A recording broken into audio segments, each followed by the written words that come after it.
So today we are out at a warehouse party in the middle of downtown LA for a producer and DJ named Osiris EP release party.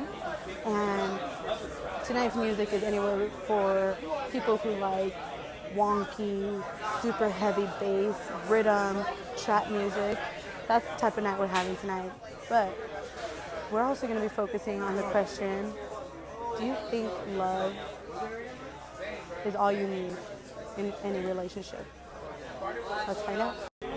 George.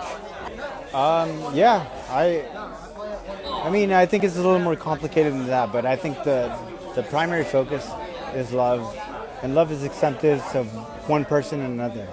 So yes, I think love is all you need. What's up? I'm Steven. Fuck yeah. Love is the most powerful thing you can ever have in a relationship. If it's true love, not fake love. A lot of people predict fake love to just get that same type of feeling if it's not really true love. And they just try to Hi, my name is Brandon, and personally, do I think love is all you need in a relationship? I guess, but if they're not picking up their end, then fuck them.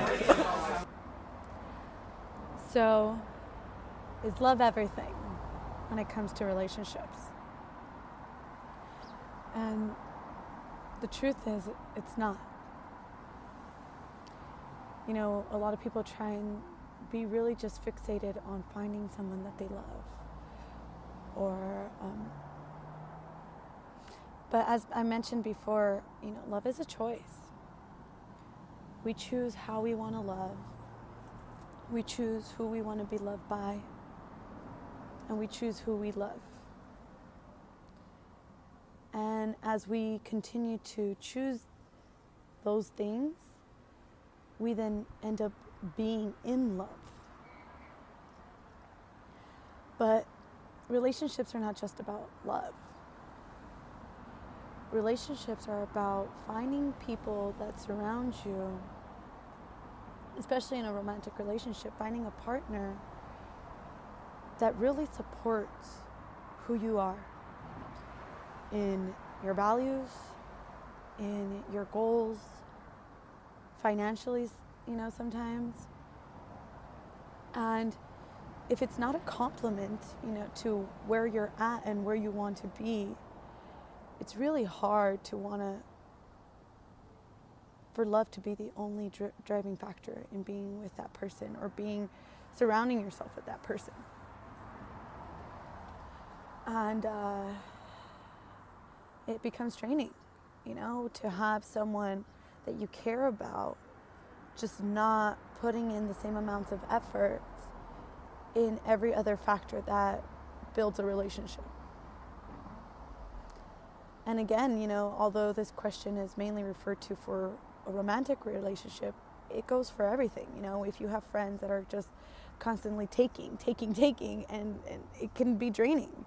And then you stop hanging out with those friends because you're just like, man, what am I getting out of them? Like, they just get stuff out of me, right?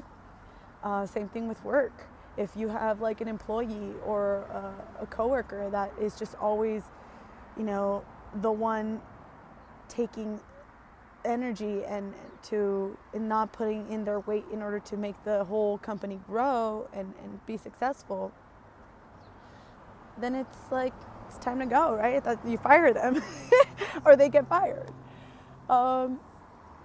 So, you know, that's exactly what a romantic relationship requires. It just requires an equal amount of effort, of openness. That's a huge part. You know, if both people are not as equally open to love and to expose their vulnerability, then it's really, it's like an energy sucking kind of relationship. And although, you know, in the beginning it's really easy to feel like you're in love and love the person for who they are, when things get heavy, it's easy for people to put up walls. And it's easy to just love and be loved. So even though, you know, even this idea of like, oh, well, I love you, and like that's really the only thing you're carrying on to, sometimes words are not enough, You know, it's like it has to be a full body experience in the sense of knowing that if it's true love, if you're approaching the situation with a full loving heart and a full loving being, then you will do whatever it takes to better the other person, you know? Again, to better your friend. If I am a loving friend, I will do whatever it takes to be a loving friend and help them out. If I am a loving coworker, I will do whatever it takes to, you know, just make sure the team thrives. And if I'm being a loving partner romantically, then I will do whatever it takes to make our relationship thrive as well, and to really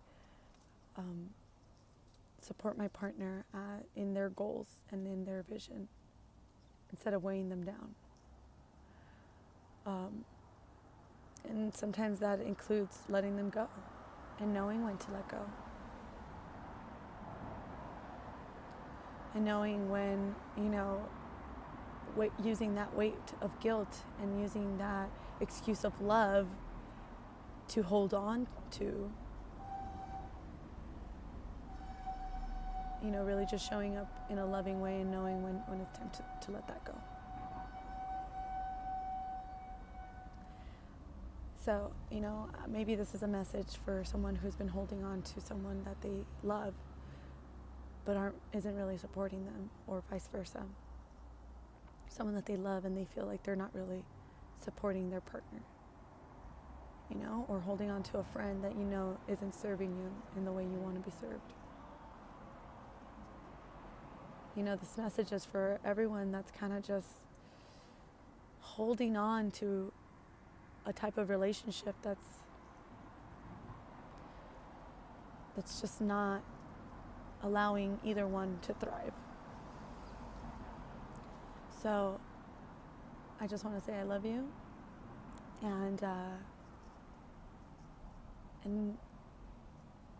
know that if you really do love that person, maybe it's time to let go, and to also love yourself.